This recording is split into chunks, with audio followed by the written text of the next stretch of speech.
Hello mga ka-soulsters! Welcome back to our channel.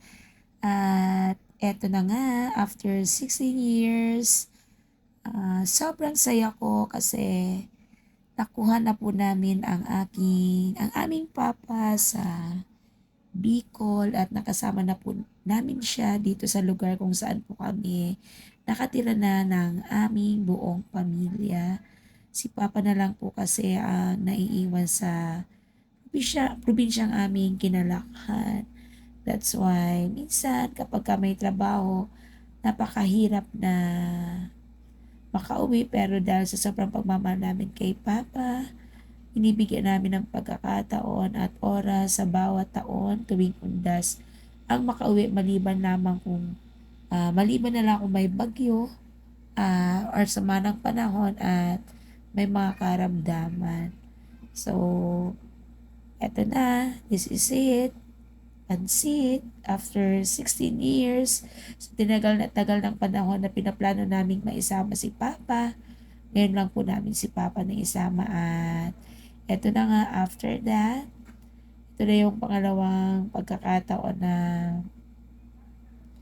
ah, si Papa ay muling ilibing at gusto ko lang po magpasalamat sa aking husband, sa pamilya niya, sa pamilya ng mama ko, sa pagtulong sa amin para malakad at may transfer na si Papa kung saan po kami nakatira. At eto na po, muli po namin pinalibing si Papa. Yan. Same process po pala. Kahit naka-earn na since na hindi pa po functional ang columbarium po dito sa amin.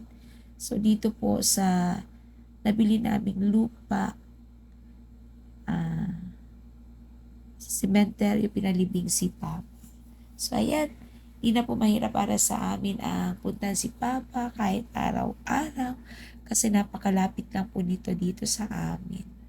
So ayan, thank you Lord for the blessings, for the wisdom, sa kalakasan na lagi mo pong pinuprovide sa aming buong pamilya. This is it. Andito na po si Papa. Thank you po sa lahat ng mga tumulong po sa amin para ma-process si Papa. Thank you so much sa buong pamilya ng Ortiz. Maraming salamat po. Thank you Lord. And then super happy na po ang aming pamilya na kapiling na po muli namin si Papa. Rest in peace, Papa. I know we are happy. Di man po naging maganda ang iyong kamatayan dahil sa kagagawan po ng mga masasamang tao. Pero alam po namin na ikaw ay napakasaya na sa piling ni Lord.